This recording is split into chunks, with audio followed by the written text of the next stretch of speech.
Bonjour à tous. Bonjour à tous. Salut Hugo, tu vas bien? Salut Jean, ça va et toi? Ça va, ça va. Bon, alors juste avant de commencer l'émission, on vous remercie encore pour tous les commentaires. Alors on en a reçu un peu moins que d'habitude parce qu'on a sorti deux podcasts qui n'ont pas forcément trouvé leur public. Tu sais, les trois livres et Texas Instruments. Le deep Oui, alors dive. surtout Texas Instruments, hein. D'ailleurs, le deep dive Texas Instruments, on savait que ça allait pas faire Ça les beaucoup de flopé. vues parce que voilà, déjà nos vidéos sur la chaîne ont fait pas mal enfin peu de vues justement. Texas Instruments visiblement est une entreprise qui ne vous intéresse pas. C'est assez intéressant à voir. Pourtant, elle Ah est ouais. super intéressante à analyser parce que c'est pas forcément que c'est l'entreprise du siècle dans laquelle on va vouloir investir, mais c'est un bon cas d'école, tu vois, pour comprendre Ouais, c'est pourquoi ça. une entreprise peut avoir des difficultés et qu'est-ce qu'il faut regarder, sur quoi il faut faire attention. Enfin, c'est vraiment un bon cas d'école Texas Instruments. Donc, si vous n'avez pas vu le deep dive, je vous encourage à l'écouter.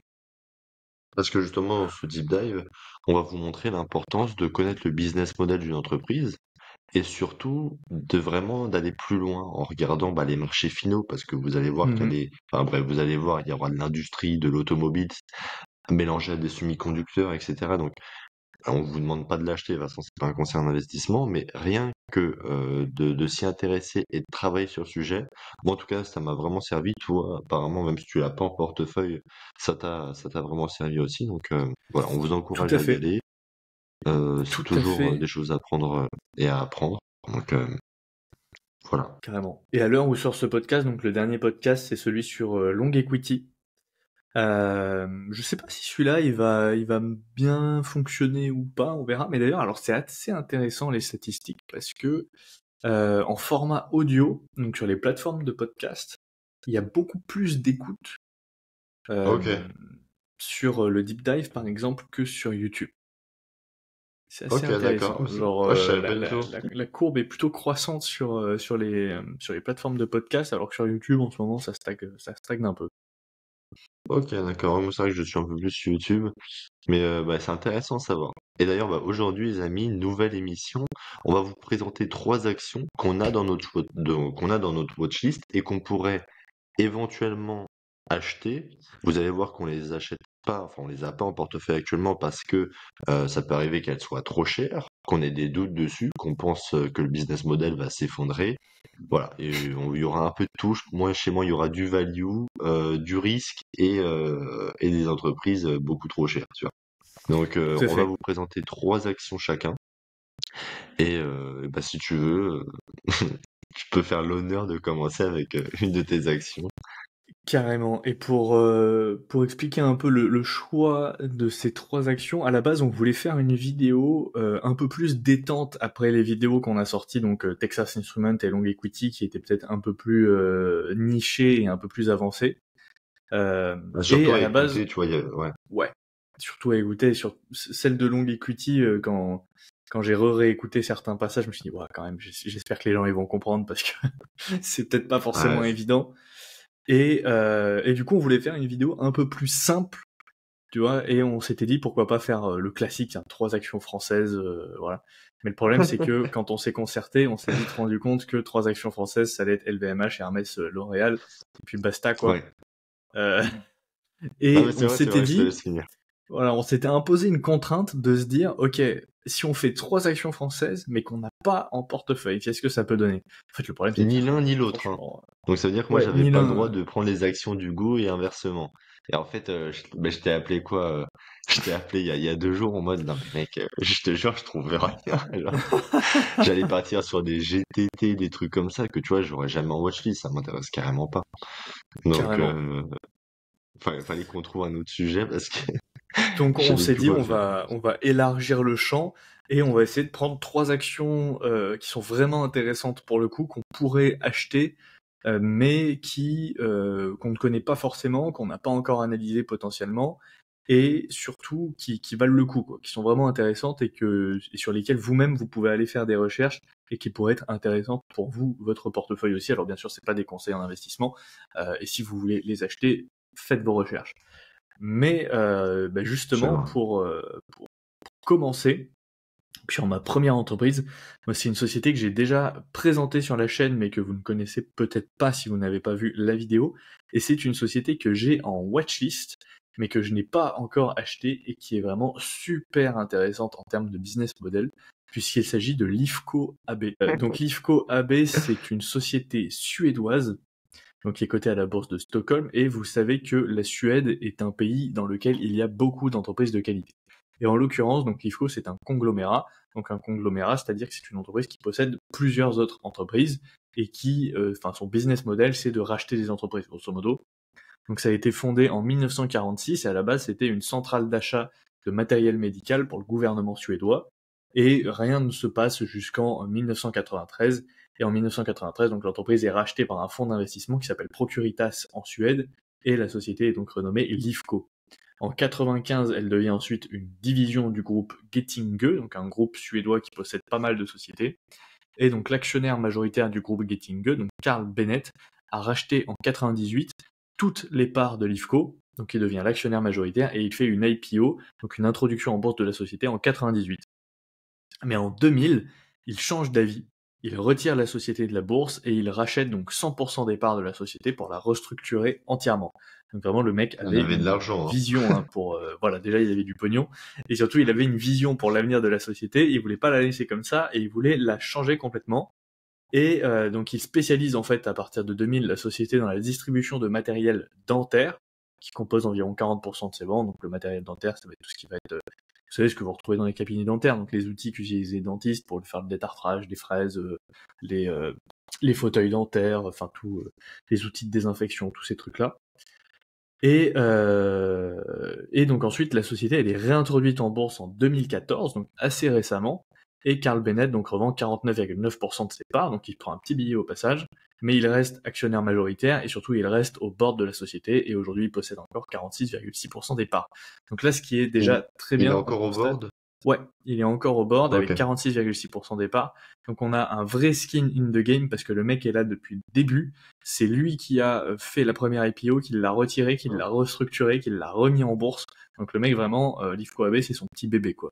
Il l'a complètement façonné à sa manière et il en a fait une machine à générer du cash qui est assez impressionnante puisque Lifco AB, donc c'est une entreprise qui a une stratégie d'acquisition diversifiée, donc elle acquiert et développe des entreprises dans des secteurs variés, principalement dans 3 segments. Donc on a dit les équipements dentaires, qui est le segment historique, mais aussi le segment démolition et outils, donc ça va être des machines de démolition et des machines spécialisées, type des machines d'excavation, tu vois, des machines d'excavation ou des machines forestières pour couper des gros arbres.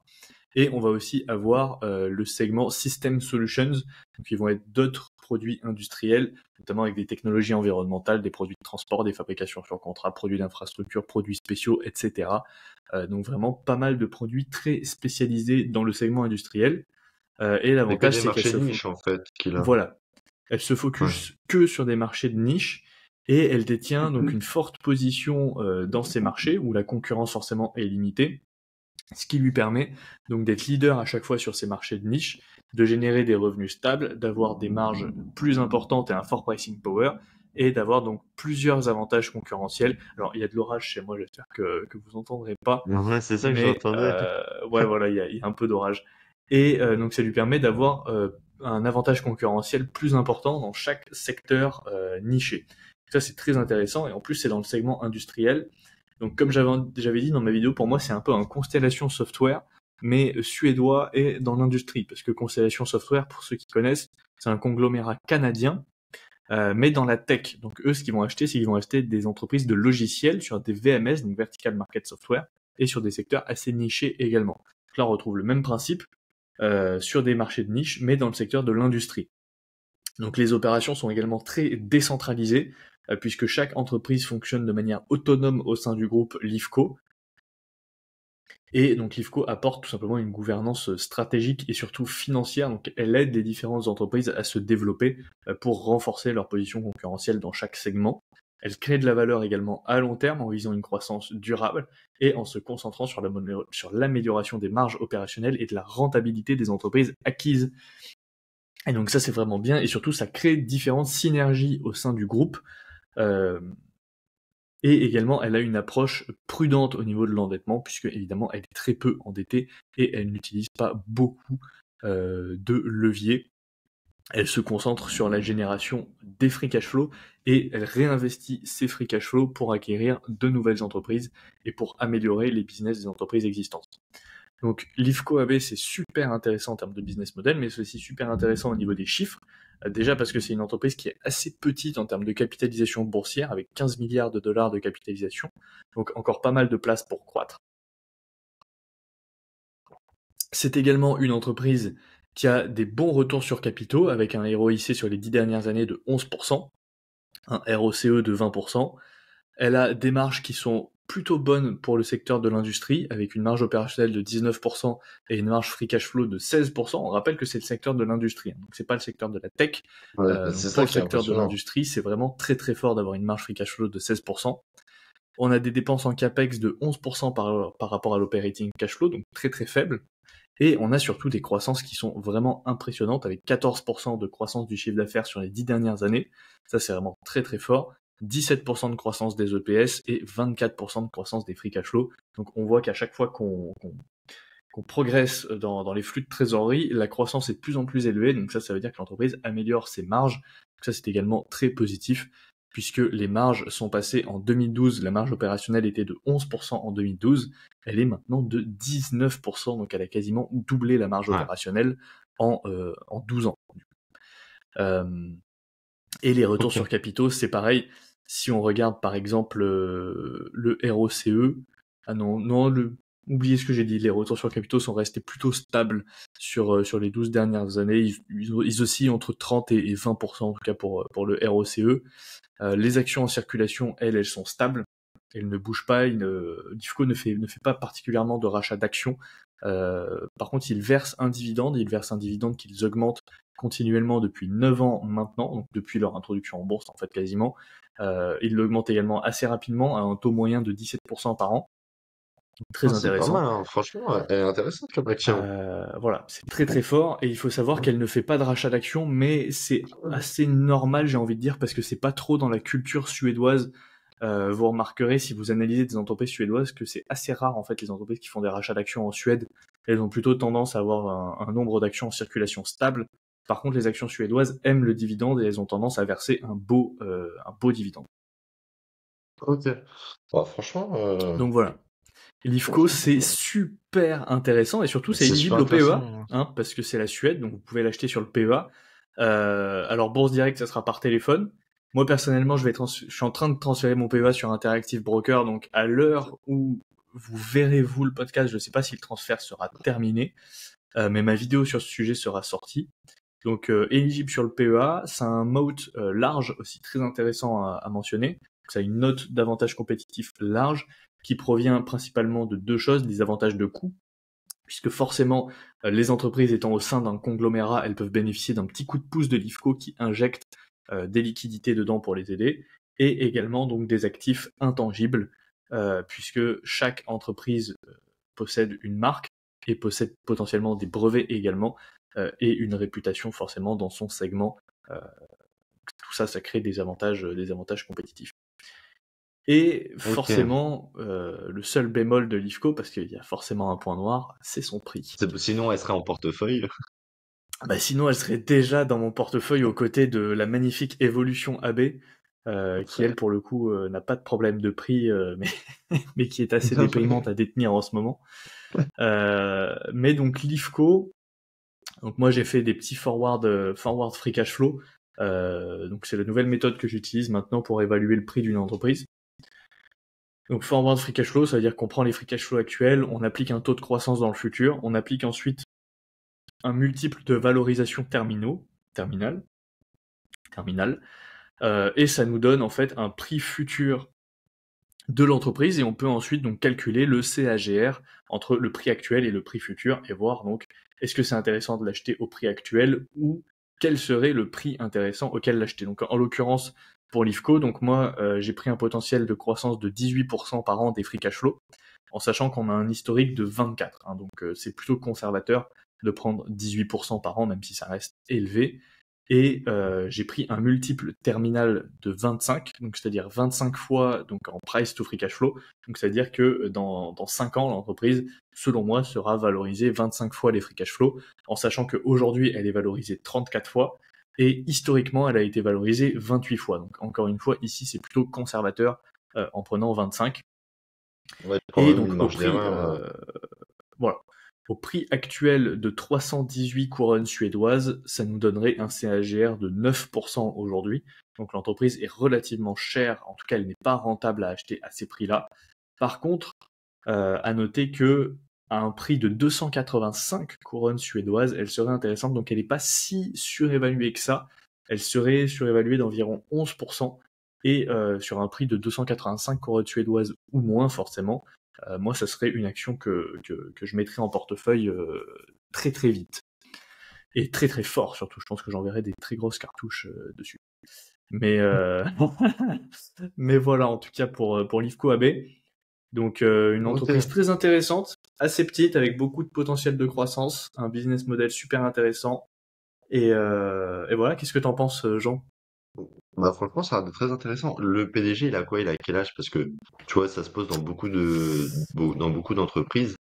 Tu vas avoir une entreprise, genre super bien gérée parce que le PDG, c'est un monstre. Tu vois, on va prendre Bernard Arnault pour LVMH, on va prendre je sais plus qui pour Constellation Software. Mais ils ont quand même des âges avancés, pour pas dire Ouais. âgés. Et donc, forcément, bah, il y a une question de passation, une question bah, la vie s'arrête, quoi, qui peut se poser. Et je voulais savoir à peu près quel âge il avait. Bah, Alors, le CEO actuel, c'est Père Valdemarson. Donc, il est né en 1977, donc il est encore assez jeune. ah ouais, ça va, Et oui. lui, c'est le CEO actuel qui est devenu CEO en 2019, mais il a intégré la société en 2006. Et par Ok, contre, oui, donc, Carl Bennett, donc qui est le mec qui a restructuré la société et qui est toujours au board, lui, il est plus vieux, hein. Il est né en 1951 pour le coup. ouais, mais ça va. Mais ça va, oui, effectivement, Ouais, 1951, je sais pas, 1951, ça va. ça fait quel âge? Il a dans les 70, alors que l'autre, il a dans Ouais, les c'est ça, 50, 70 ans. dans les 40, Ouais. 50. Ok. Ok, bon, bah, c'est bien. Bah, franchement, c'est une entreprise que je pourrais avoir en portefeuille. Il faudrait que j'en fasse une analyse. Bah, t'avais sorti ton analyse sur ta chaîne là-dessus, qui m'avait déjà bien plu. Mais, il faudrait que j'analyse. Mais oui, c'est ce genre d'entreprise que j'aime, tu vois, c'est des entreprises solides, stables. Hmm, Et c'est ça que j'aime beaucoup, c'est des entreprises stables qui, j'allais dire, qui donnent un dividende, je m'en fiche un peu, mais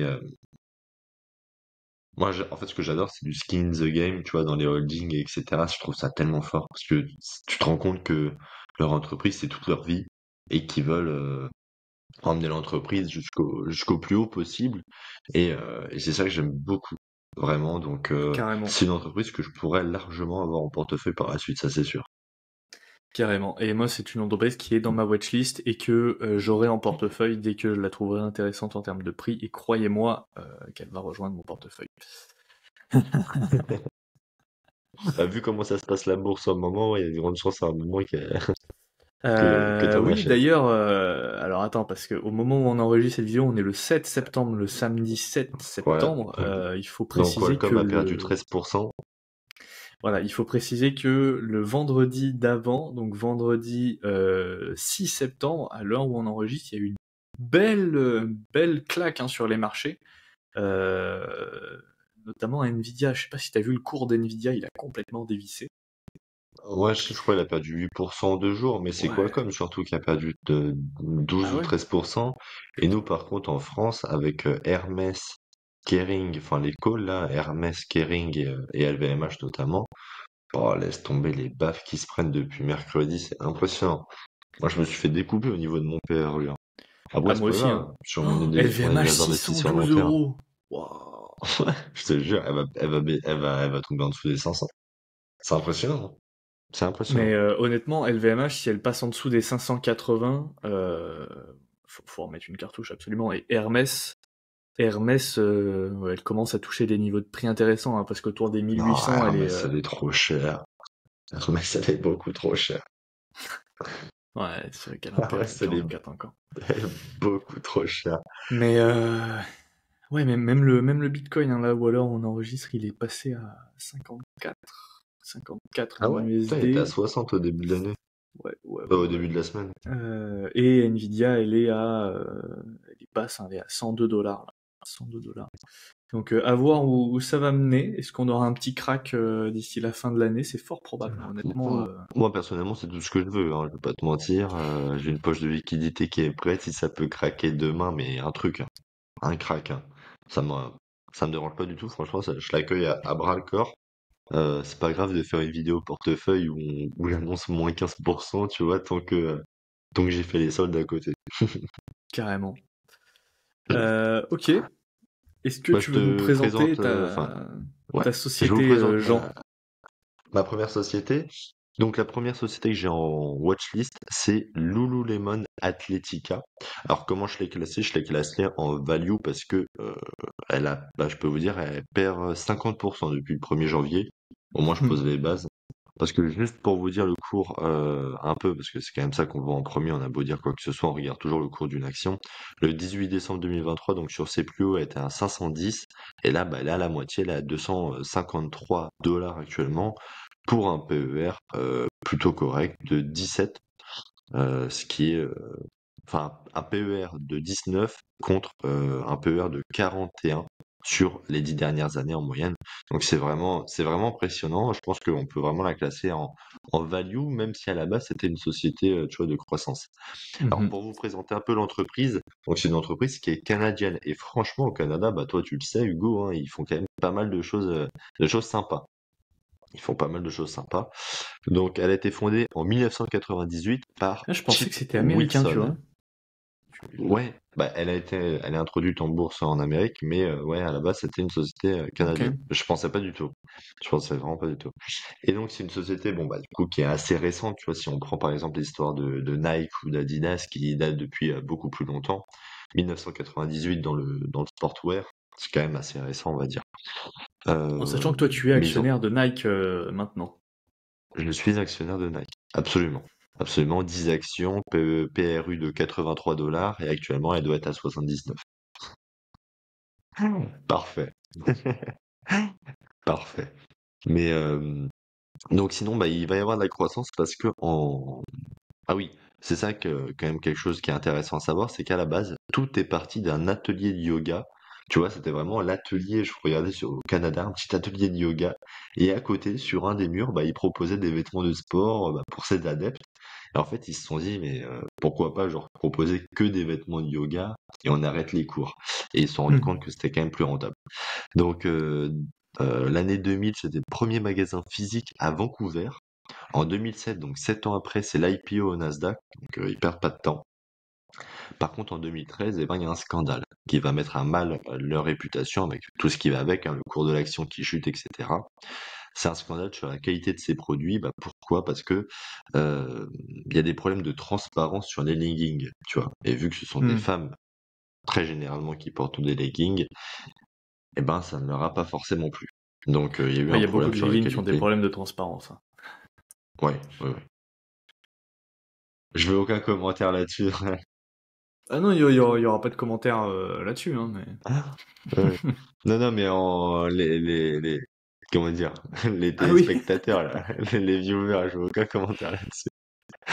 Donc, en 2020, Lululemon acquiert Mirror pour 500 millions de dollars. Donc, vous voyez, hein, il y a quand même de la croissance niveau, parce qu'ils vont racheter beaucoup de magasins et aussi des concurrents. Donc, avec Mirror pour 500 millions de dollars.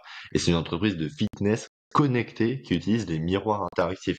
Donc tu sais ma passion pour les miroirs, Hugo. Donc je suis allé voir à quoi ça ressemblait et franchement c'est plutôt impressionnant. Vraiment tu vois, c'est un peu le Alors, précurseur. effectivement, j'avais écouté, tu sais, We Study Billionaires, ils ont fait aussi un deep dive Un sur podcast? Lululemon. Ouais. Ils ont fait un podcast entier sur Lululemon et ils parlaient de ce passage et ils disaient qu'apparemment cette acquisition, elle n'a pas du tout été rentable pour Lululemon et qu'ils perdent de l'argent avec Ouais, je pense qu'il y a eu des depuis mauvaises le synergies parce départ. que tu vois Mais que depuis 2020, il s'est pas passé grand-chose, mais juste la technologie du miroir connecté, c'était plutôt intéressant à voir. Mais carrément. toute façon, si ton entreprise elle perd 50%, c'est qu'il y a un problème. Et donc en 2022, c'est une nouvelle stratégie avec un objectif de doubler ses revenus d'ici 2026. J'aime bien quand les entreprises donnent des objectifs concrets comme ça, parce que il n'y a pas plus simple. Il y a qu'à se pointer en 2026, donc c'est-à-dire dans un an et demi, et voir si ça a fonctionné ou pas. Et c'est ça que Mhm. j'aime beaucoup. Et, euh, et voilà, tout simplement. Niveau business model, qu'est-ce qu'on peut dire? Bah, c'est une entreprise qui est spécialisée dans la vente de produits premium. Tu vois, c'est des leggings, etc., des vêtements de sport, des accessoires, mais toujours haut de gamme. Je regardais le prix. Tu vois, tu vas trouver des gourdes à 40 $, tu vas trouver des leggings à 70 $, alors que tu vas chez Decathlon, pour nous qui sommes français, tu vas tout trouver pour beaucoup moins cher. Donc, c'est quand même vraiment premium les prix. Plus que Nike, j'ai trouvé. Pourtant, Nike, c'est quand même, je trouve, assez cher. Euh, et ben là, je trouvais ça quand même plus cher. Donc, premium veut dire ou pourrait dire qualité, confort et performance. Ça, c'est encore des choses que je ne sais pas forcément. Pour la premiumisation, ça reste quand même à voir. Je vais encore me renseigner dessus avant de l'acheter parce que j'ai quand même envie d'avoir des retours de clients. Tu vois, je vais lire les avis sur leurs produits, même des vidéos. J'ai vu sur YouTube, il y en a pas mal, tu vois, des influenceurs qui donnent leur avis, tu sais, qui comparent Adidas, Lululemon et Nike. Ouais. Et franchement, quand j'ai vu ça, je me suis dit, mais attends, en fait, pourquoi se prendre la Bah ouais, tête, c'est tu vois, je vais vachement regarder intéressant ça. quand t'es actionnaire dans les deux en plus.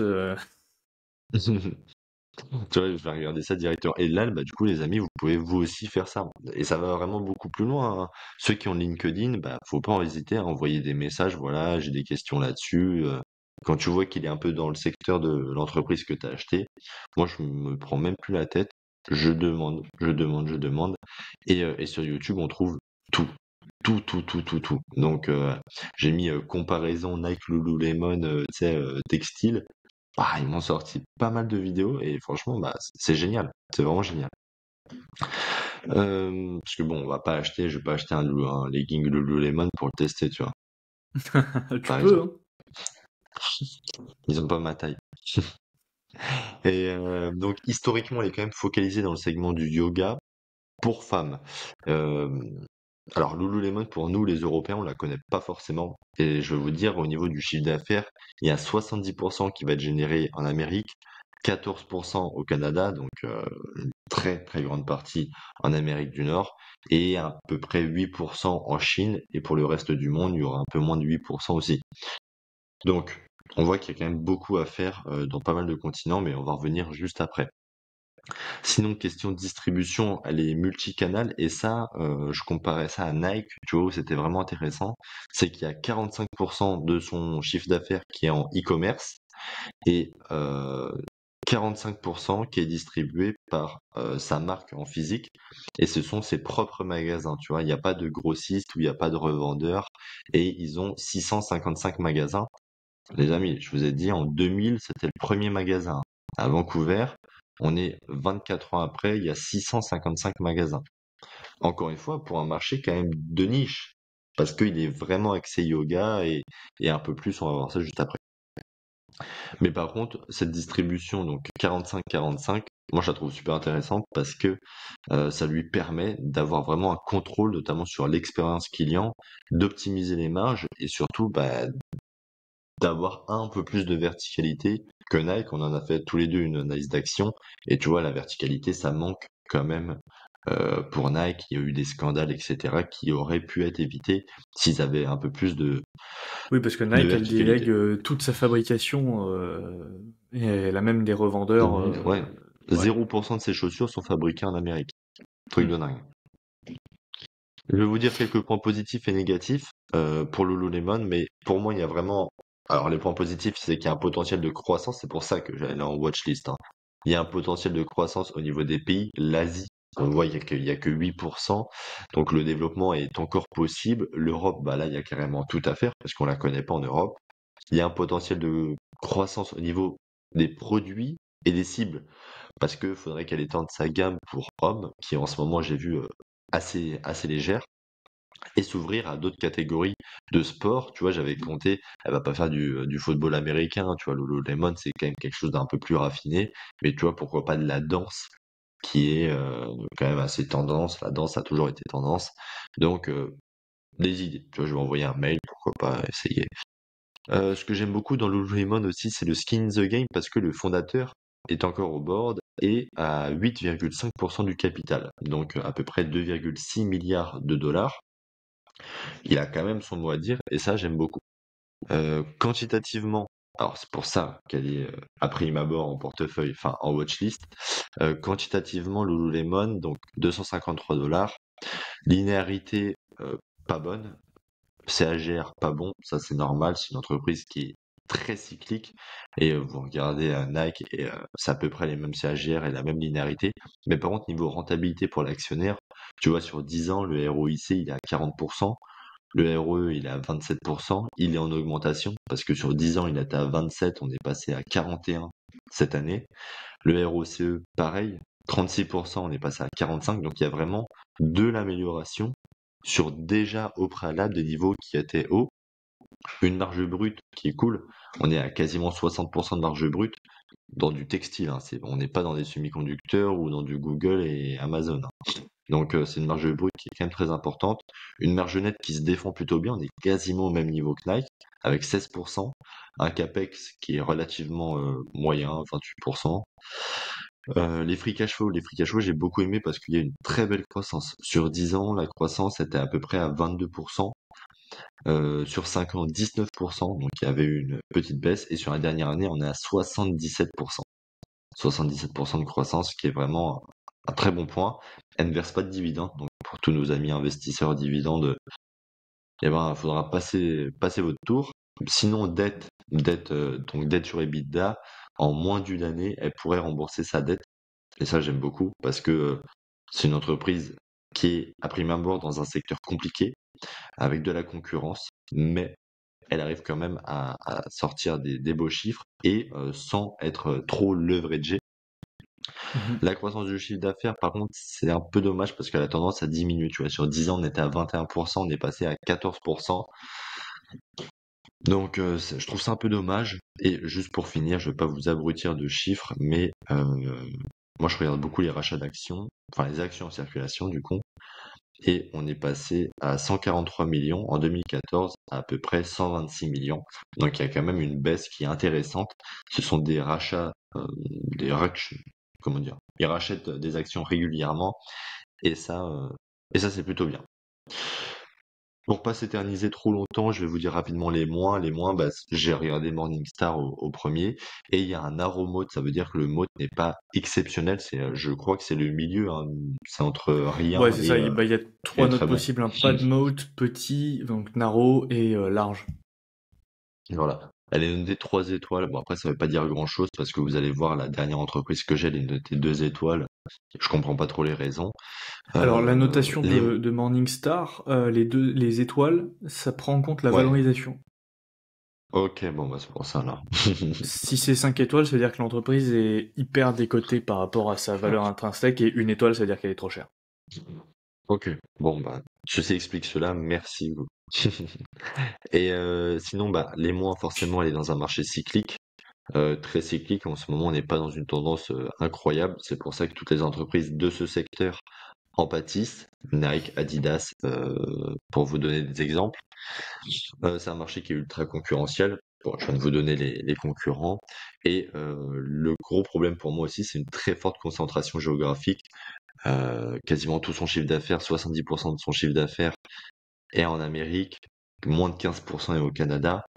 Donc là, il suffit qu'il y ait une récession, au pire, un ralentissement économique, le chiffre d'affaires de Lululemon, il se fait couper en deux. Hmm. Voilà, donc c'est une entreprise qui est très intéressante à analyser, qui se rapproche beaucoup du modèle de Nike hein, quand même, mais j'émets quand même des doutes. Tu vois, j'émets des doutes, surtout que je suis actionnaire de Nike, donc je l'ai en watchlist parce que elle peut être intéressante, mais tu vas avoir Nike plus du Lululemon, plus du LVMH, etc. Ça veut dire que tout mon portefeuille il est ultra cyclique, quoi. C'est clair. Toi, dis-moi tout, Hugo. Est-ce que tu penses que Lululemon pourrait t'intéresser? Non. Non, elle ne m'intéresserait pas. Je me suis déjà posé la question parce que je me suis déjà un peu penché, enfin, j'ai jamais fait d'analyse complète, mais j'ai déjà un peu regardé ce qu'il en était. Et je la trouve trop concentrée sur le côté yoga, legging, trop concentré sur une gamme de produits précise, trop concentré sur les États-Unis. C'est pas forcément un business model que j'affectionne particulièrement, tu vois, et à choisir entre les deux, tu vois, je préfère acheter du Nike que du Lululemon, par exemple. Oui. Ok. Ouais, moi aussi. Pour l'instant, moi aussi. Ok. Voilà. Mais Donc, écoute, ouais, moyen bof. moyen bof. Bah écoute, je vais Bah passer écoute, à est-ce ma que tu nous deuxième présentais... Ouais. société. Donc moi, en deuxième société, j'ai sélectionné une société que vous connaissez probablement, puisqu'il s'agit d'Interactive Brokers. Donc peut-être que votre compte titre est chez eux, et peut-être que bientôt votre PEH sera chez eux, si vous avez vous aussi initié une demande de transfert. En tout cas, moi, ça sera mon cas. Et Interactive Broker, vous allez voir qu'en plus d'être le meilleur courtier au monde, en tout cas disponible en France, parce qu'aux États-Unis, ils en ont d'autres qui sont assez intéressants. Ils ont notamment, tu sais, Schwab, Robinhood, tout ça, mais c'est pas dispo en Ils ont France. l'embarras du choix. Ouais. Ouais, ils ont l'embarras du choix. Mais en tout cas, chez nous, c'est probablement, en tout cas selon moi, le meilleur courtier disponible. Et vous allez voir qu'Interactive Broker, c'est aussi très intéressant en tant que société. Donc c'est assez vieux, ça a été fondé en 77 par un mec qui s'appelle Thomas Peterffy, qui travaillait chez Mokata Metals et qui quitte son emploi pour acheter un siège à l'American Stock Exchange, donc l'Amex, la place boursière Amex, pour devenir market maker.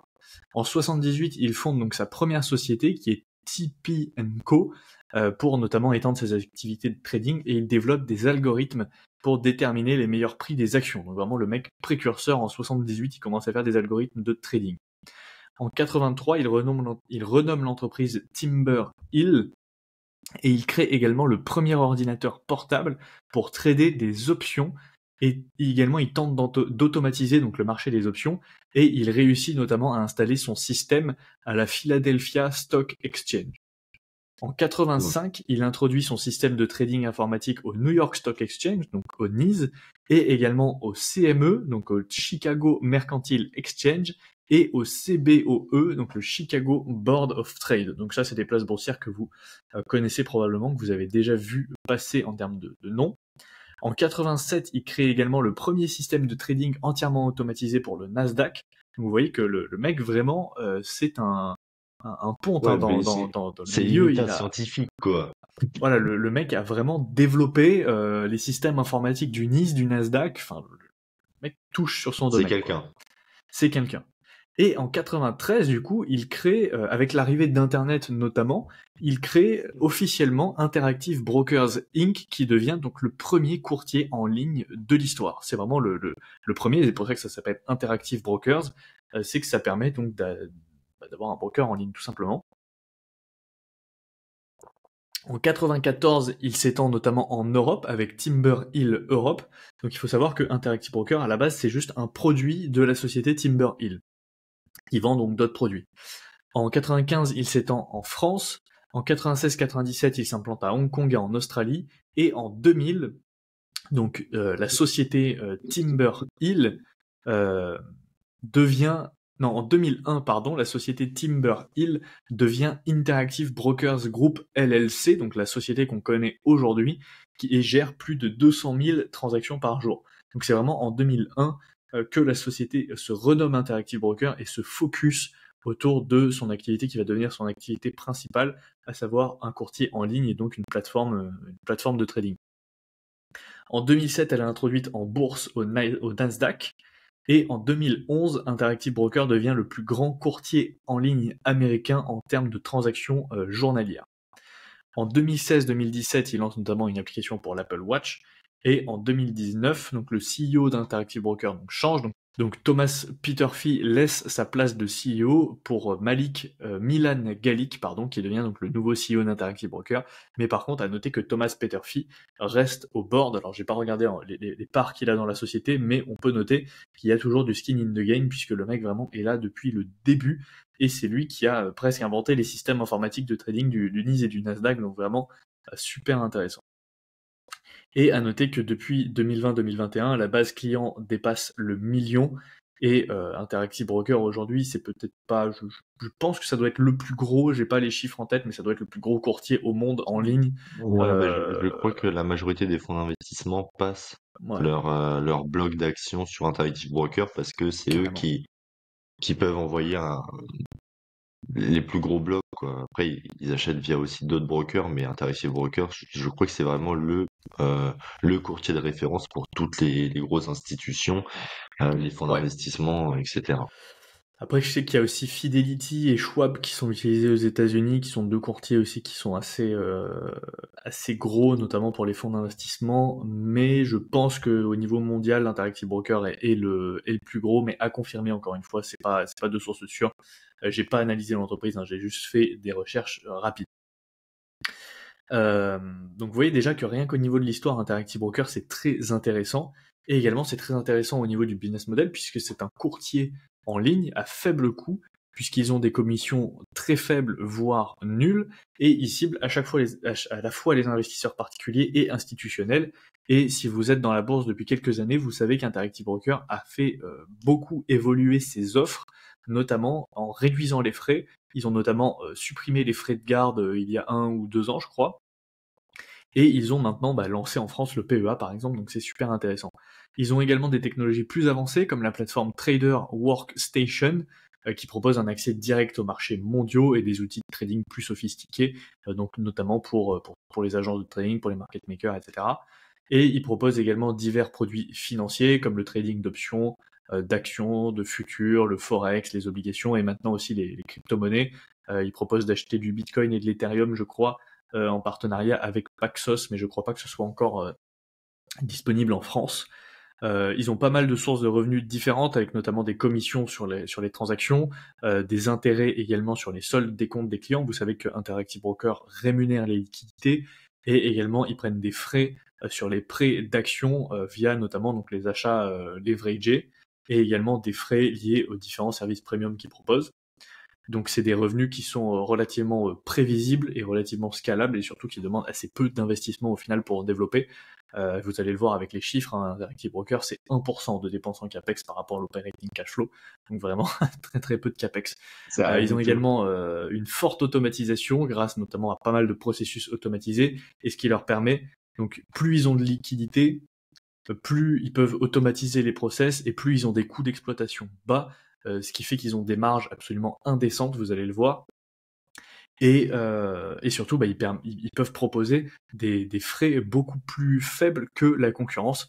Et on le voit notamment en France, hein, Interactive Broker explose tout le monde en termes de frais, peu importe ce qu'ils font.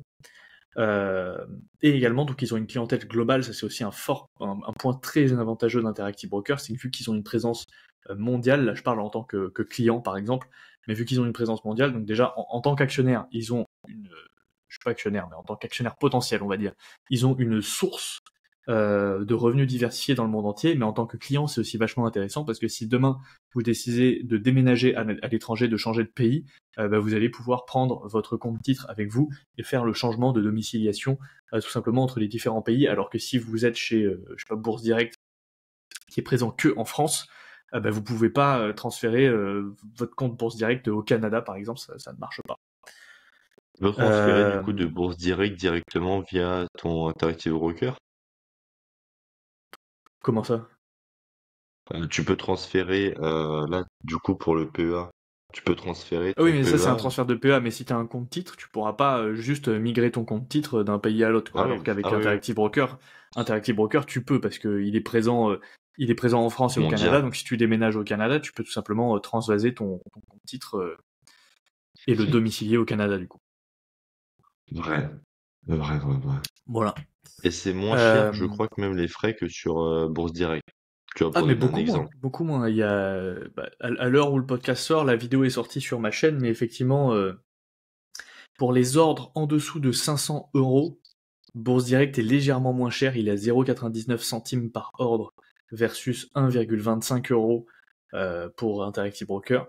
Mais Interactive Broker, par contre, au-delà de 500 euros, il est beaucoup moins cher hein, que Bourse Direct. Ouais. Ok. Ok, ok. Et puis surtout, comparé à Bourse Direct, t'as toutes les places boursières. T'es pas obligé d'appeler pour acheter des actions suédoises et ça, franchement, moi je trouve ça limite en Ouh. 2024 qu'un courtier propose encore ce genre de service. Non, mais même, c'est pas pour taper sur Bourse Direct parce qu'il nous a bien servi quand même, mais tu vois, niveau qualitatif et niveau données, enfin, quand tu compares à Interactive Broker, enfin, après, j'ai envie de dire, c'est même pas comparable, tu vois, les deux. Mais c'est surtout qu'Interactive Broker, ce qui est intéressant, c'est le plus qu'ils vont donner aux investisseurs parce que c'est pas que, pour moi, un courtier qui, après, je l'utilise que sur CTO, je l'ai pas sur PEA, mais sur CTO, je vois, il y a quand même beaucoup de données gratuites, tu Mhm. vois, et à jour. Et c'est ça qui va faire la grande différence que certains courtiers un peu plus petits, je pense Boursorama où on peut l'inclure dans le lot, tu vois, mais Boursorama, Bourse Direct, etc. Niveau qualitatif et niveau données, on est quand même assez bas, même très bas, je trouve. Et je trouve ça bien dommage parce que je pense pas que ça soit la mer à boire pour donner de l'actualité d'aujourd'hui. Et tu vois, on est sur certaines entreprises en Bourse Direct, j'avais vu, il y a des bilans qui datent encore de 2022. Tu vois, Mhm. au bout d'un moment, on est en 2024. Faut sortir les nouveaux chiffres. Et Interactive Broker, c'est Carrément, vrai que, en tant que juste que utilisateur, on est quand même un bon niveau au-dessus, quoi. Vraiment. Donc, ouais, bon, je te laisse carrément. reprendre sur Interactive Broker, mais c'était pour donner mon petit avis sur ce courtier qui est vraiment, que je recommande. Non, mais effectivement, donc c'est une société qui est très très intéressante. Le seul bémol, c'est que elle a un mode qui est noté narrow de la part de Morningstar, ce qui m'étonne à moitié, parce que c'est vrai que c'est quand même relativement simple de changer de courtier, mais en même temps, elle a quand même un avantage compétitif qui provient selon moi de 3 points. Déjà, donc l'avantage de coût, forcément, puisque plus elle est grosse, plus elle peut se permettre d'automatiser, de faire des économies d'échelle, et donc elle propose des frais qui sont moins chers que la concurrence. Et ça, on le voit directement en France, hein, quand Interactive Broker débarque, casse, il casse le marché. Ils ont également des actifs intangibles, puisque Interactive Broker, c'est une marque qui est connue et reconnue dans le monde entier. C'est un courtier qui est établi depuis 93, donc c'est quand même un gage de confiance. Et quand on donne son argent à un courtier pour investir, on a envie que ce soit un courtier solide et qui fasse pas faillite au bout de 3 ans. Donc forcément, le fait que Interactive Broker soit une marque reconnue, établie et fiable, c'est pour moi un avantage compétitif par rapport à d'autres courtiers beaucoup plus récents, par exemple, je peux penser à Trade Republic. Tu vois, moi je serais pas serein de mettre demain, si je les avais 300 000 euros sur Trade Republic, je serais clairement pas serein. Alors que Moi non Interactive plus. Broker, honnêtement, je le ferai les yeux fermés. Tout simplement parce que je sais qu'ils gèrent des sommes 10 ou 20 fois supérieures à ça quotidiennement.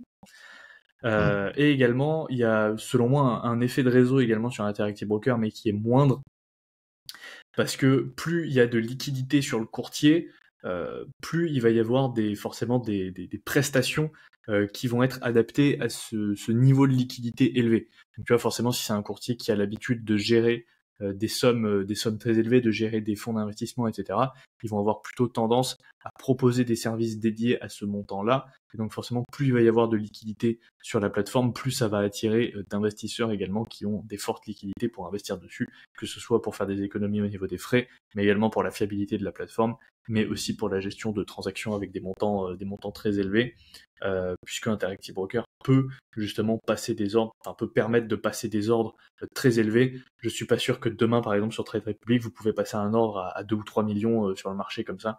Non, puis Ça, c'est je pense trop pas. opaque. C'est trop Ouais, clairement. opaque. C'est vraiment trop opaque. Ok, putain, c'est intéressant.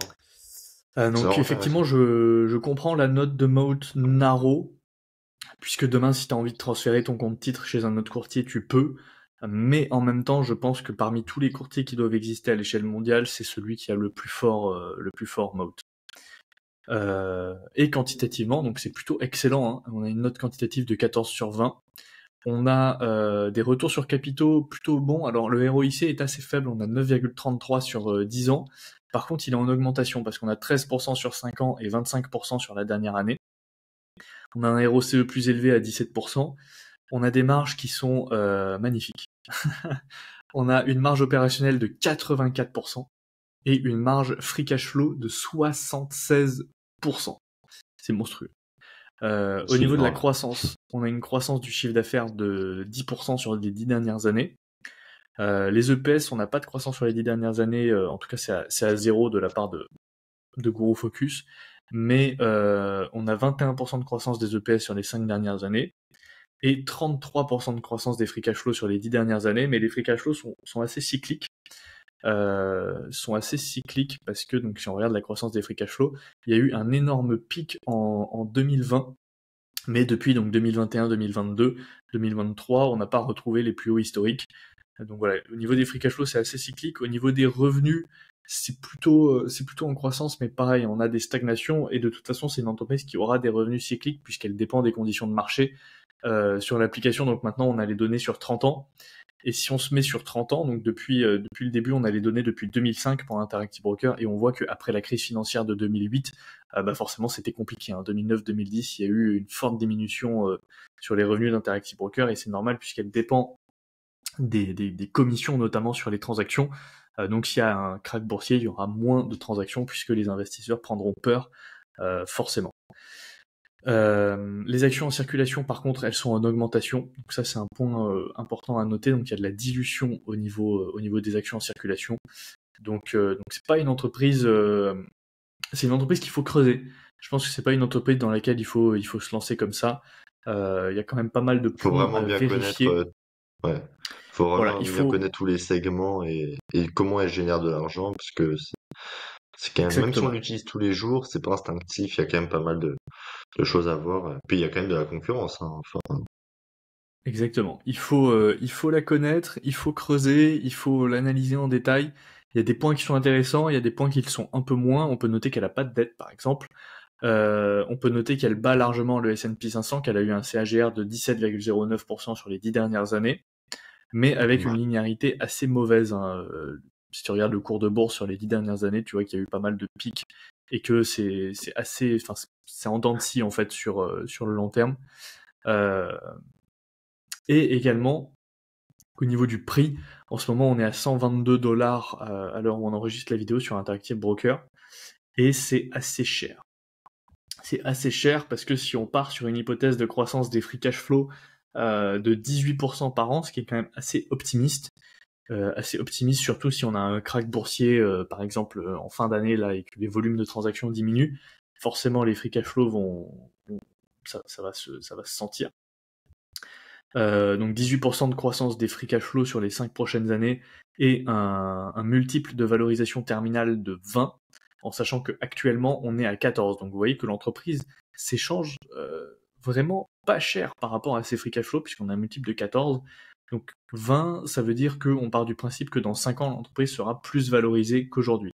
Et donc même en prenant en compte ces hypothèses assez optimistes, on a un CAGR de seulement 9% au prix actuel, et il faudrait payer l'entreprise à peu près autour des 110 dollars, donc soit 11% moins cher pour être rentable aujourd'hui sur son achat. Et évidemment, si vous diminuez la thèse de croissance et que vous passez sur un multiple de valorisation terminale, par exemple de 15, là forcément, vous cassez complètement la thèse d'investissement, et il va probablement falloir la toucher autour des 90-80 dollars pour arriver à être rentable dessus. Donc voilà, Ok. c'est une entreprise qui est vraiment intéressante. Je pense qu'il faut creuser, il faut la connaître, mais ça peut être un très bon investissement. Et à noter qu'il y a un investisseur américain qui s'appelle Brian Lawrence, qui est très intéressant à suivre d'ailleurs si vous voulez écouter des podcasts de Brian Lawrence. Je crois qu'il a écrit des livres aussi sur l'investissement. Et lui, c'est sa plus grosse position Interactive Broker, ça représente 14% de son portefeuille. Ok. Voilà. Putain, j'ai regardé ça, je viens de la mettre en watchlist. Je viens de la mettre en watchlist, donc dans les à analyser. Donc je vais essayer de me pencher un peu plus sur ce cas. Et pourquoi pas, ça peut faire une petite boîte tech financière en plus en portefeuille quand elle arrive à des niveaux intéressants, parce que j'ai vu, elle était quand même assez chère. Ok. Carrément. Et puis surtout, en tant que client, moi, tu vois, ce que je remarque, parce que ça fait maintenant 2 ans et demi que je suis client chez Interactive Broker, je crois. Non, 2 ans à peu près. Ouais, 2 ans. Et ce que je remarque en tant que client, c'est que ils font vraiment beaucoup d'efforts pour intégrer à la fois de plus en plus de données dans l'application, et également ils simplifient beaucoup l'interface, et ils ont vraiment rattrapé leur retard par rapport aux néo-brokers, notamment en termes de fonctionnalité, sur les fractions d'actions, Ouais. sur les plans d'investissement programmés.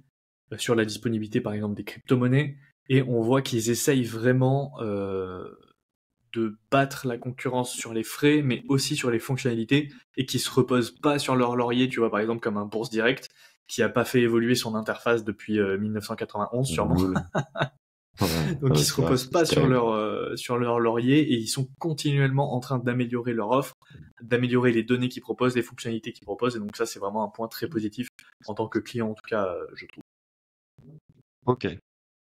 Bon, bah c'est parti, je vais vous présenter la deuxième entreprise et moi j'ai choisi Netflix. Parce que Netflix, je pense que on va la présenter, mais pas besoin réellement de la présenter. Alors, je la mets dans le classement trop cher et j'ai encore des doutes. Et vous allez voir pourquoi. Je vais commencer par la présentation de l'entreprise rapidement. Mais c'est une entreprise américaine, hein, comme d'habitude, les meilleures, elles sont là-bas, qui a été fondée en 97 par Reed Hastings. Et il est quand même assez connu, on le voit régulièrement. Et Mark Randolph. Et en fait, au début, Netflix proposait uniquement un service de location de DVD. Donc, c'était vraiment ultra old school. Le client le recevait directement à son domicile et après, il venait le remettre. Franchement, l'histoire de Netflix, elle est vraiment dingue parce que tu vois, ça a commencé en 2002. Il y a eu l'IPO au Nasdaq à 15 dollars l'action et aujourd'hui, on est à 665 dollars. Donc, on est plutôt bien. Et en 2002, Netflix comptait seulement 600 000 abonnés à leur service de location DVD. Et après, c'est là où tout a commencé.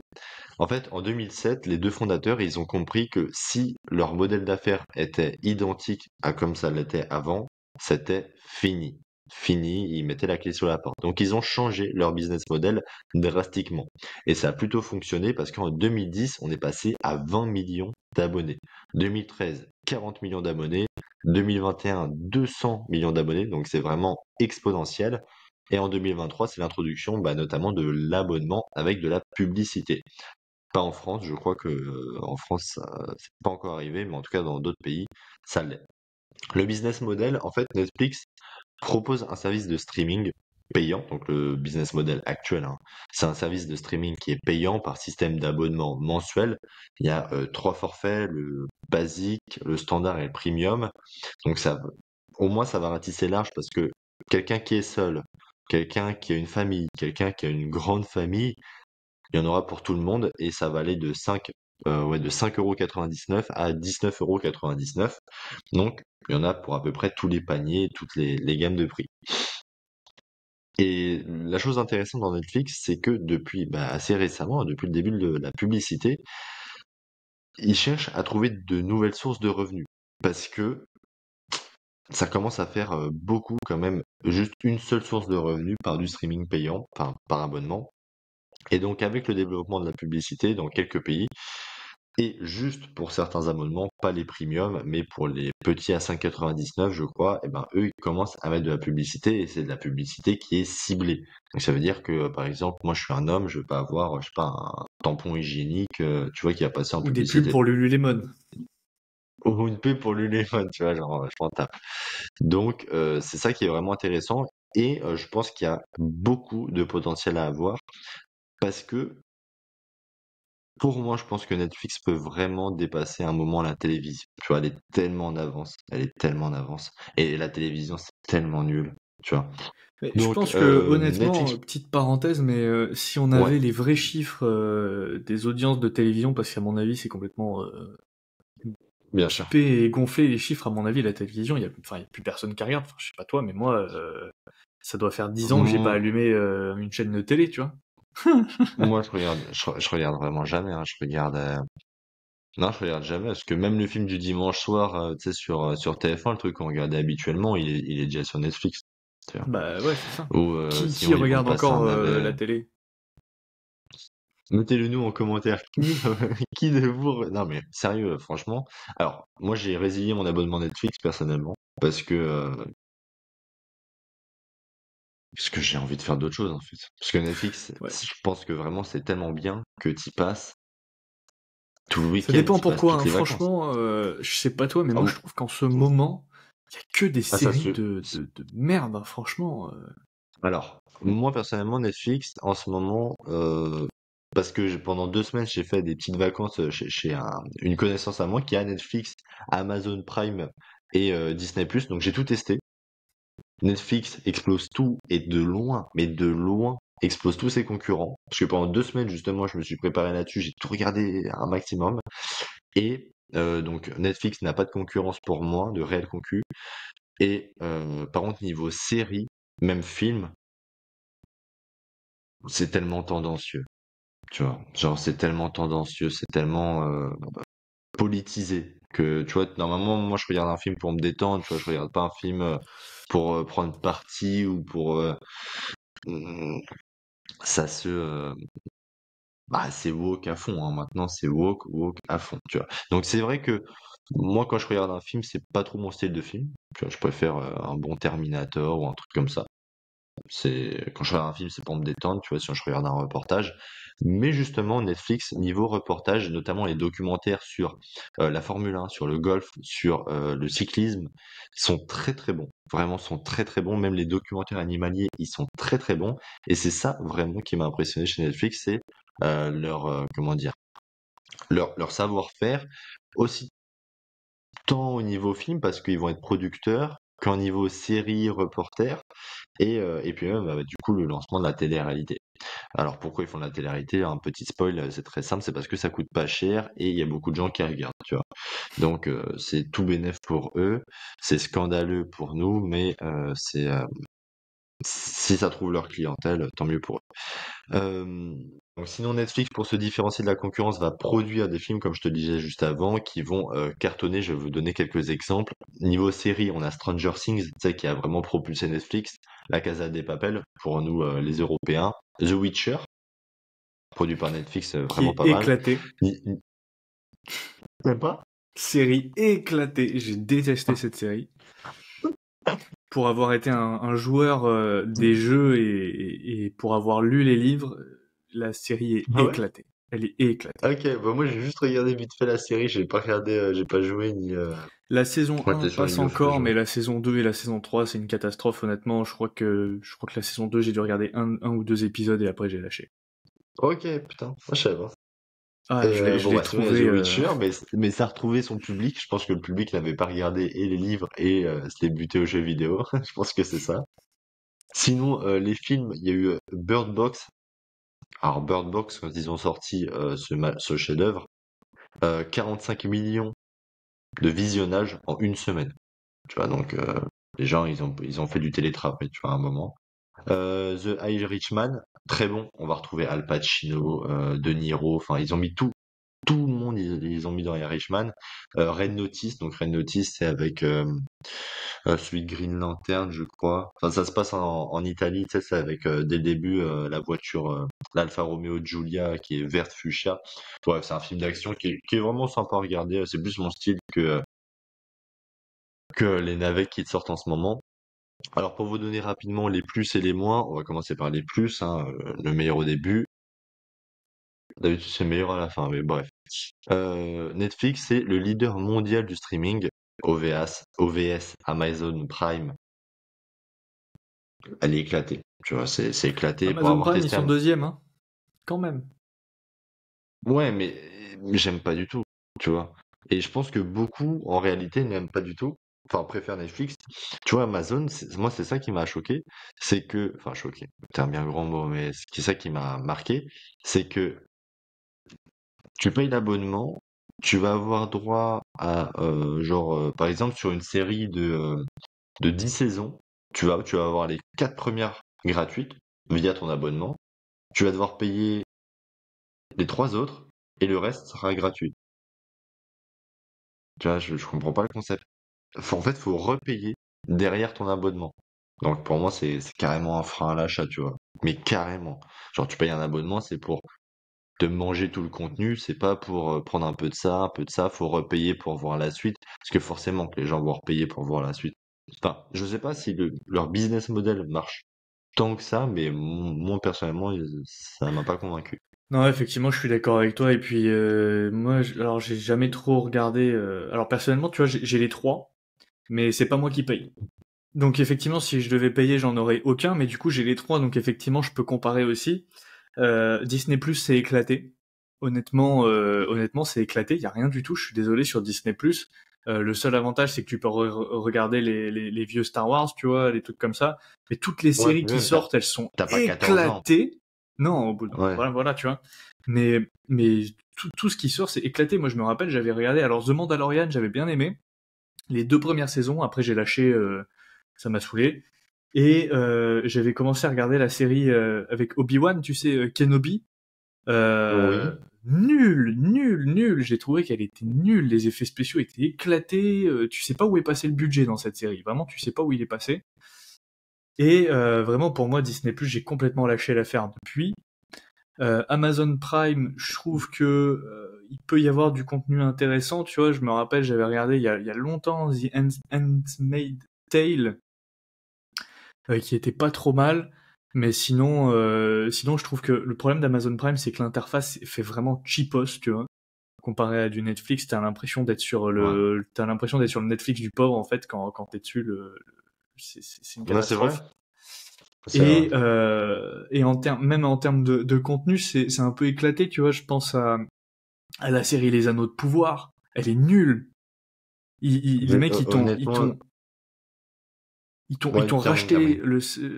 t'ont racheté le Seigneur des Anneaux et ils t'ont fait d'un truc pourri avec, alors que, enfin, je sais pas, genre l'univers de Tolkien.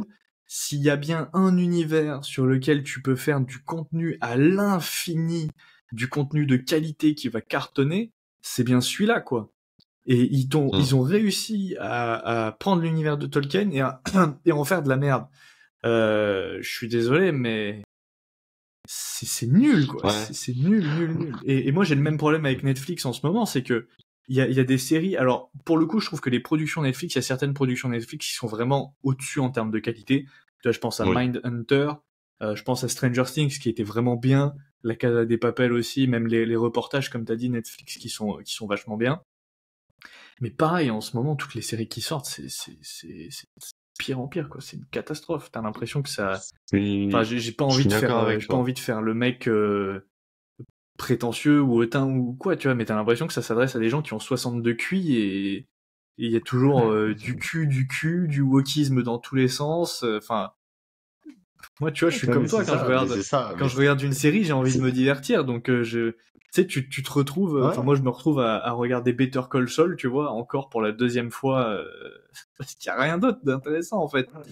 Moi, c'est vrai que je suis pas un gros consommateur de. C'est vrai que moi j'ai du mal en fait les séries, tu vois, à regarder toujours les mêmes épisodes tous les soirs, etc. T'en envoyer deux, trois.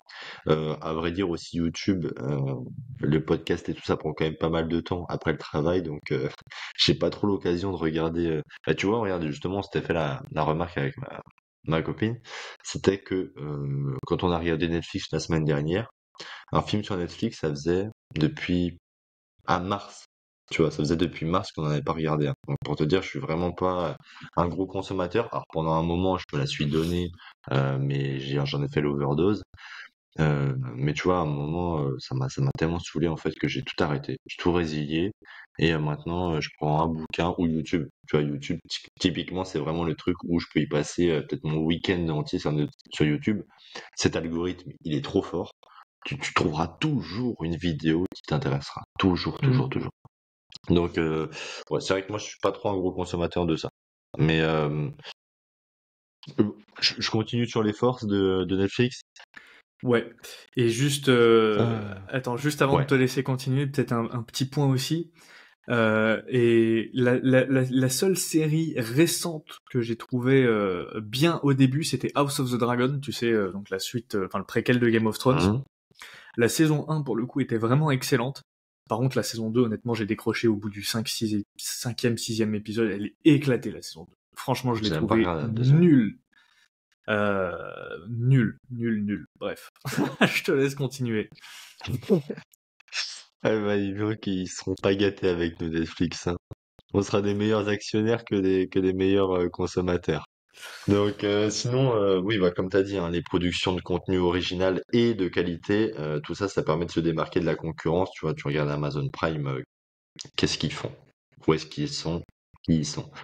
Euh, pour moi, je crois qu'il y a encore de la croissance qui est possible dans les marchés émergents, comme l'Inde ou l'Afrique, certains pays de l'Afrique, on s'entend. Euh, Parce que Netflix arrive à créer du contenu dédié un peu au pays. Par exemple, tu vois, ils ont sorti une mini-série, enfin, quelques mini-séries sur l'Inde avec des studios indiens, des acteurs indiens, et ça a rencontré un succès de dingue, tu vois. Euh, Par exemple, en France, on a fait Lupin. Tu vois, Netflix a fait Lupin, tu sais, c'est avec Omar Sy. Alors, je suis pas forcément un adepte du personnage, pas de Lupin, mais d'Omar Sy, mais la série était quand même relativement bien faite, en tout cas la Ouais, première saison. Donc dans mes après, souvenirs, je crois qu'elle était pas trop mal, hein. ouais, moi j'aime pas le personnage, mais c'est vrai que tu vois, ils arrivent, la Casa de Papel, tu vois, pour donner un autre exemple, la Casa de Papel, c'est vraiment la série européenne qui a cartonné à fond, qui a vraiment cartonné. Hmm. Donc il y a quand même de la croissance à avoir là-dessus. La publicité qui est ciblée, ça permet de générer vraiment plus d'argent parce que honnêtement, la publicité c'est chiant pour tout le monde. Mais tu vois, si t'as une publicité qui est ciblée, ça peut se regarder. Tu vois, ça peut être plus compréhensif que quand tu tapes les 15 minutes de publicité sur M6 où t'en as pour tout le monde, sauf pour toi, tu vois. Donc, ça peut le faire encore. Euh, Puis la publicité dans l'abonnement, pour moi, ça peut être une force pour Netflix parce qu'ils vont gagner plus d'argent, mais aussi pour nous les consommateurs parce que tu vois, l'abonnement va coûter 6 euros. On va dire qu'il va coûter 4,50 € avec la publicité. Bon, honnêtement, 4,50 €, tout le monde peut les sortir tous les mois. Euh, Tu vois, ça sera un peu kiff-kiff, tu vois, il y en aura pour tout le monde. Le consommateur sera content parce que il aura un peu de pub ciblée et ça coûtera moins cher, donc il pourra un peu se faire plus plaisir que s'il regarde la télé. Et à côté de ça, bah, Netflix pourra quand même gagner pas mal d'argent.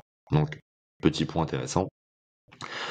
Qu'est-ce que je pouvais dire sinon en croissance? Oui, en croissance, bah, il y a des opportunités de croissance dans le contenu en direct, chose que Netflix ne fait pas encore. Et je pense au sport. Tu vois, le sport, c'est vraiment ça cartonne. Ça cartonne et ça rapporte.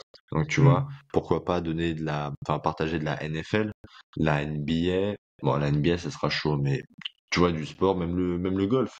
Le golf, la Formule 1, Bah ouais, la série qu'ils ont fait sur la le F1, football. elle était super, hein. Elle est monstre. Elle est géniale.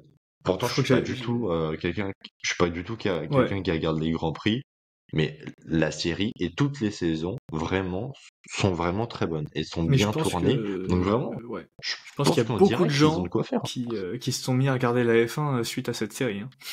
Ah, je pense aussi. Je pense aussi. Bah sinon, forcément, s'il y a des forces, il y a aussi des faiblesses et bah, elle est rentable que depuis 2020. Et ça, franchement, ça me saoule un peu. Alors, par contre, maintenant, c'est une machine à cash, tu vois. Elle crache énormément, mais elle n'est rentable que depuis 2020. Sinon, Morningstar, elle lui attribue une note de Narumot.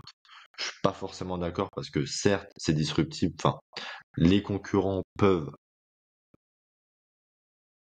Honnêtement, je pense pas que la concurrence actuelle peut dépasser Netflix. Faudrait vraiment que Netflix sorte que des merdes pendant, tu vois, pendant 2 ans. Mais ils ont quand même, tu vois, les deux fondateurs, c'est quand même des visionnaires. Ils ont toujours su pivoter, ils ont toujours trouvé les tendances, etc. Donc, je pense vraiment que enfin, que Netflix peut largement encore être leader. Sinon, niveau faiblesse, elle est dépendance à une source de revenus. Abonnement pour le streaming, ça représente 99,8% du chiffre d'affaires. Bon, 100%. Il y a aussi comment dire? Oui, au niveau de la production, produire toujours plus de contenus originaux, ça coûte très cher. Ça se regarde en 2 heures. Et tu vois, rien qu'en 2023, ça a coûté 17 milliards. 17 milliards pour Netflix, donc c'est vraiment de l'investissement pour un truc qui va se regarder en 2 heures, tu vois. Donc, faut en sortir beaucoup, mais si tu sors 10 films, tu vois, les gens qui font que ça dès qu'ils sortent du travail, et même en allant au travail, tu vois, ça veut dire que les 10 films qui t'ont coûté 17 milliards, ils vont les engloutir en une semaine. Donc après, ils peuvent aller chez la concurrence. Donc c'est ça qui est quand même assez compliqué. L'Europe et l'Amérique du Nord, pour moi, c'est quand même un marché qui est saturé, donc il faut vraiment aller dans d'autres univers. Et bah, pour finir, en faiblesse, il y a une forte concurrence. Amazon Prime, Disney+, HBO Max, bon, on en a parlé rapidement, c'est pas non plus la panacée des concurrents. Niveau Non, c'est quantitatif, sûr, mais ouais. mais tu vois, en vrai, une force aussi, je pense, c'est vraiment l'interface de Netflix. Parce que tu vois, je suis désolé, tu vas sur n'importe quelle autre plateforme de streaming, tu te retrouves toujours à galérer dans l'interface, C'est machin et tout. dégueulasse. Netflix, c'est fluide, ça marche, c'est bien fait, c'est efficace. Et ouais, t'as vraiment l'impression ils sont au-dessus par rapport aux autres, quoi. Ouais. Mais comment dire, bah sinon, Netflix, niveau quantitatif, on est bien. Franchement, on est bien. C'est pas non plus une boîte exceptionnelle parce qu'elle manque d'historique. Forcément, elle est moins établie. C'est encore une boîte de croissance pour moi, Netflix. Enfin, c'est une boîte quality, de qualité, ça c'est sûr, mais qui peut encore croître, même si elle est quand même assez mature, comme je vous l'ai dit. Euh, Niveau earning per shares, ça a bien grandi, tu vois, sur 10 ans, on était à 53% de croissance, on est à 70% sur la dernière année. Le chiffre d'affaires, on est passé de 23 à 15, donc il est en diminution. Ça, c'est un peu dommage, mais ça reste quand même des niveaux assez bons. La marge brute 43%, la marge nette 19%. C'est quand même pas mal. C'est vraiment des marges intéressantes, surtout dans le secteur de la communication. Le CAPEX, on est à 5%. Donc moi, je pensais qu'on allait avoir beaucoup plus de CAPEX. Et moi, surtout, ce qui m'a impressionné, c'est que certes, depuis, alors je me remets dessus, mais je vais aller dans le tableau croissance free cash flow. Depuis 2019, elle était en perte. Alors des pertes, on était à 3 milliards de pertes, hein, donc accroche-toi. En 2020, Covid, ça les a bien arrangés. On est arrivé à 2 milliards de free cash flow. On a retrouvé un peu de baisse en 2021, moins 131 millions. Et alors là, par contre, la En machine à cash est arrivée. 2023, 2022, 1,6 milliard de free cash flow. Et en 2023, un tout petit peu moins de 7 milliards de free cash flow. Donc là, on n'est plus, je pense, sur une entreprise de croissance, mais sur une entreprise de qualité qui va commencer à être mature et qui va commencer à cracher à mort. Donc, alors, c'est pas un conseil en investissement, loin de là, parce qu'il faut encore que je l'analyse beaucoup, parce qu'il y a quand même pas mal de points qui peuvent me faire peur. Euh, mais moi, je pense vraiment que Netflix, tu vois, dans 20 ans, il y a plus de TF1, il y a plus d'M6, s'il y a plus de rachat, etc. Netflix, je pense que vraiment découpera tout le monde. Tu vois. Parce que bon, Apple TV, c'est pas ça, hein. C'est pas ça du tout. Donc voilà, je pense que vraiment Netflix a le potentiel. carrément. Tu veux être actionnaire de Netflix, toi? Bah écoute, tu l'as bien pitché. Tu l'as bien pitché et le fait que les free cash flow soient dans le vert et qu'elle augmente comme ça, ça me plaît, ça me plaît. Elle a l'air d'être. Alors, elle est retournée sur des niveaux de prix assez élevés quand même. C'est vrai que si tu l'avais chopé fin 2022, t'étais bien. Euh, Ouais. Elle a l'air d'être encore assez chère, mais elle a un potentiel assez intéressant, surtout si, voilà, comme tu dis, elle commence à générer des free cash flow de manière régulière et stable. Moi, le seul problème que j'ai avec Netflix, et c'est un peu le problème que j'ai avec toutes les entreprises dans le secteur des médias en ce moment, c'est les productions woke, tu vois. Ouais, moi, Moi, je supporte plus. c'est un point que, effectivement, comme toi, je ne supporte plus non plus.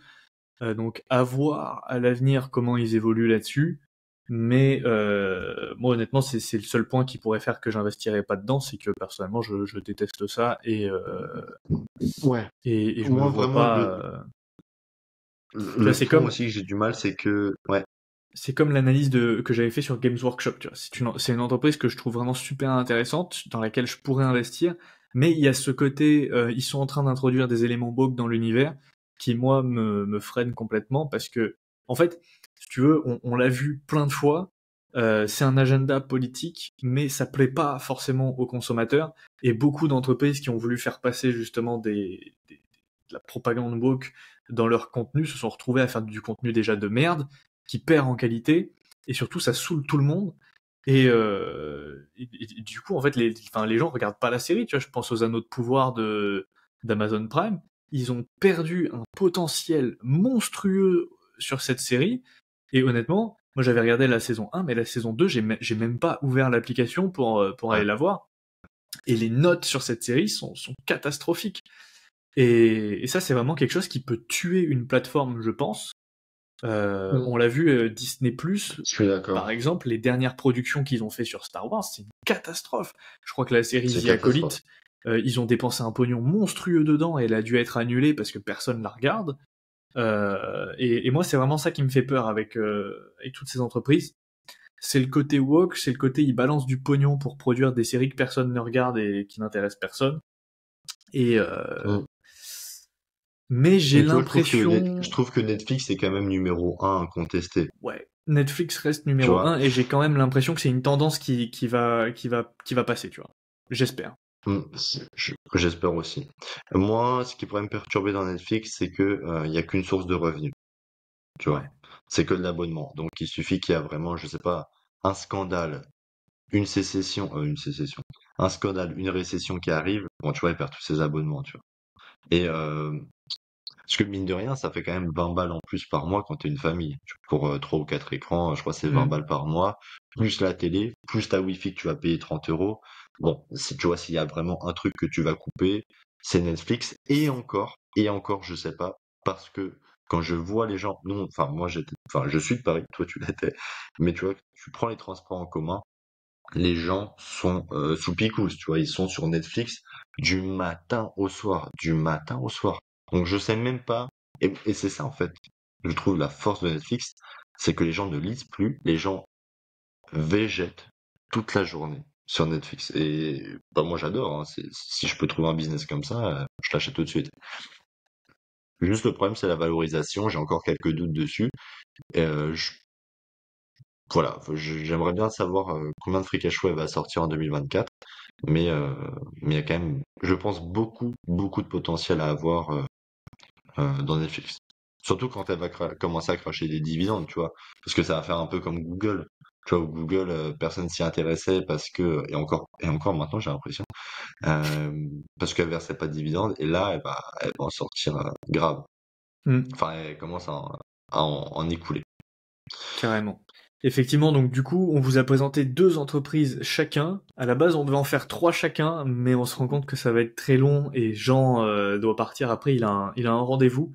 Il Donc, faut savoir que, voilà, quand même, soyez indulgents avec nous. On a dit un podcast tous les lundis à 8 heures. On va le faire, quoi qu'il en soit.